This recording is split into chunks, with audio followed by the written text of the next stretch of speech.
जय श्री रामकृष्णा, जय माँ शारदा। आज की इस वीडियो में हम फिर से एक उस सवाल को उठाएंगे जो कि बहुत सारे साधक और उपासक पूछ रहे हैं। सवाल ये है कि क्या एक नाम जप भी मैटर करता है? क्या एक नाम जप से भी लाभ होता है?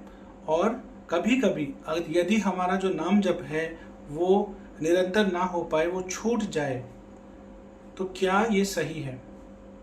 यहाँ पे आपको गहरे कुछ कॉन्सेप्ट समझने पड़ेंगे जिससे आपके अंदर ये जो एक द्वंद्व बना हुआ है उसको आप ओवरकम कर पाएंगे, उससे आप बाहर आ पाएंगे। सबसे पहली चीज़, कोई भी एक्टिविटी जो होती है उसका एक एंड होता है और उसका एक स्टार्टिंग पॉइंट होता है।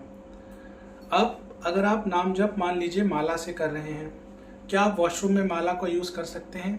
बिल्कुल नहीं। क्या आप यूरिनल में कर सकते हैं? बिल्कुल नहीं। क्या अगर आपको हाथ में कोई इंजरी है, आपको हाथ में चोट लग गई है, आपके हाथ में फ्रैक्चर है, फिर तो आप बोलेंगे कि मैं माला ही नहीं कर पा रहा हूँ, तो मेरी तो साधना ही छूट गई है। तो यहाँ समझने का विषय है कि स्मृति से जो चीज़ आप करते हैं वो कभी नहीं छूटती, लेकिन कोई क्रिया, कोई एक्टिविटी जब आप करते हैं या किसी चीज़ को कोई क्रिया या एक्टिविटी मानते हैं, उसमें एक स्टार्टिंग पॉइंट होता है, एक एंड पॉइंट होता है। जैसे अब आप बहुत सारी चीज़ें भूल जाते हैं, लेकिन जब आप सोने जाते हैं तो आप बोलते हैं मैं सो रहा था, मुझे सपना आया, मैं बहुत अच्छा सोया, मैंने सपने में ऐसे देखा, मैं खा रहा था, मैं वहाँ गया था।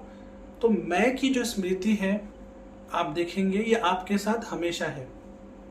इसी तरह से यदि आप खुद को ये मान लें कि आप उस इष्ट के, आप अपने भगवान के अंश हैं और उनकी ही छत्र छाया में, उनकी ही देख रेख में, उनकी ही संरक्षण में आप 24/7 × 365 हैं, और ये स्मृति अगर आपको हो जाए तो कभी भी आपका नाम जप नहीं छूटेगा, क्योंकि 24 आवर्स डेली किसी के लिए पॉसिबल नहीं है कि वो नाम को माला से ही करता रहे। ये संभव ही नहीं है, चाहे कोई कितना भी सिद्ध हो जाए। उस स्टेट में आप नाम जप को स्मृति से करते हैं। तो अगर आप स्मृति के इस कॉन्सेप्ट को समझ पा रहे हैं तो आप इस चीज़ को समझेंगे कि कभी भी आपका नाम जप छूटेगा नहीं। अगर आप ये समझ लें, अगर आप ये गहराई में उतार लें कि आप उस ईश्वर के अंश हैं और हमेशा उनकी छत्र छाया में हैं, उनके सानिध्य में हैं और उनके संरक्षण में हैं। ये समझने का विषय है। जब आप इस तरीके से जुड़ेंगे उस दैविक ऊर्जा के साथ, अपने इष्ट के साथ, तो फिर आप भले ही एज ए क्रिया, भले ही आप इस तरीके से माला में नाम जप ना कर रहे हो, लेकिन आपके स्मृति में हमेशा ईश्वर हैं। उससे क्या होगा? जैसे ही आपके दिमाग में कोई नेगेटिव विचार आएगी, जैसे ही कोई गंदी थॉट आएगी, जैसे ही कोई आपको विचलित करने वाले ऐसे थॉट्स आएंगे, आपको ऐसे कोई थॉट्स आएंगे जो आपको बहुत ज़्यादा नेगेटिव कर रहे हैं, आप तुरंत अपनी स्मृति में लाएंगे कि मैं उस ईश्वर का अंश हूं और फिर नाम जप चालू हो जाएगा। ये एक गहराई से समझने का विषय है। जैसा कल की हमने वीडियो में बताया था कि नाम जप बाहरी एक्टिविटी नहीं है। माला जो फेरना है वो तुलसी का हो, रुद्राक्ष का हो, किसी और का हो, उस तुलसी के मनके को फेरने से, उस रुद्राक्ष के मनके को फेरने से कहीं गुना और सही अर्थ में जो मन का आपको फेरना है वो है मन का।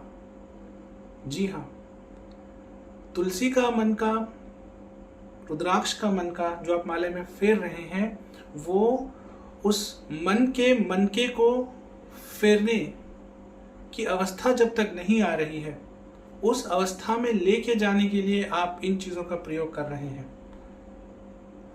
लेकिन जब अजपा में पहुंच जाएंगे तो मन का आपने फेर लिया, वो शुरू हो गया आपका। तो हर एक नाम जप जो आप कर रहे हैं वो आपको उसकी ओर लेके जा रहा है।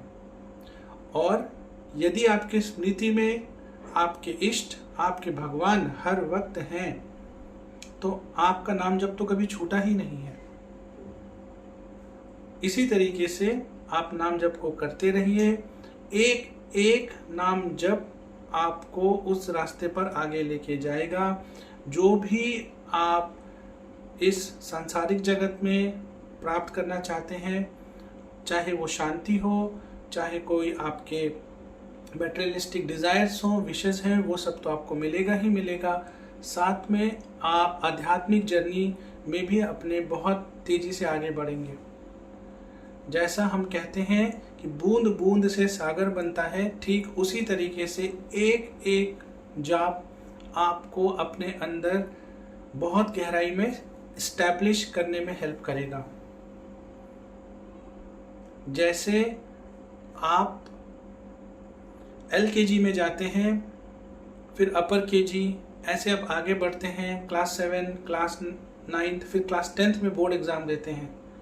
लेकिन उसकी पहली जो, और वो आपके लाइफ का माइलस्टोन है, क्लास 10 का बोर्ड एग्जाम, क्लास 12 का बोर्ड एग्जाम। लेकिन उस माइलस्टोन तक पहुंचने के लिए आपने जो प्रक्रिया है वो बहुत पहले LKG में ही चालू कर दी थी। और जब आप LKG में थे आपको नहीं पता था, लेकिन जब आप 10th में आए तो आपको समझ आ गया। ठीक उसी तरीके से अभी जब आप एक एक नाम ले रहे हैं, जब फर्स्ट स्टेप ले रहे हैं, तो बहुत सारी चीज़ें शायद आपको क्लियर नहीं होंगी, बहुत सारी चीज़ें शायद आप इस टाइम पे समझ नहीं पाएंगे। कोई बात नहीं, आपको समझ नहीं आ रहा है, आप या फिर आप बहुत ज़्यादा कंफ्यूज्ड हैं, कोई बात नहीं, सारी चीज़ों को छोड़ दीजिए, समय निकालिए, आंखें बंद करिए, जो आपका नाम है उन नाम को आप बोलिए, और उस नाम में जितने अक्षर हैं उन अक्षरों को बंद आंखों से ऐसे देखिए सामने, और जो उनकी ध्वनि है, जो साउंड है, उसको अपने कान में और हृदय में सुनिए। बस इतना ही करिए।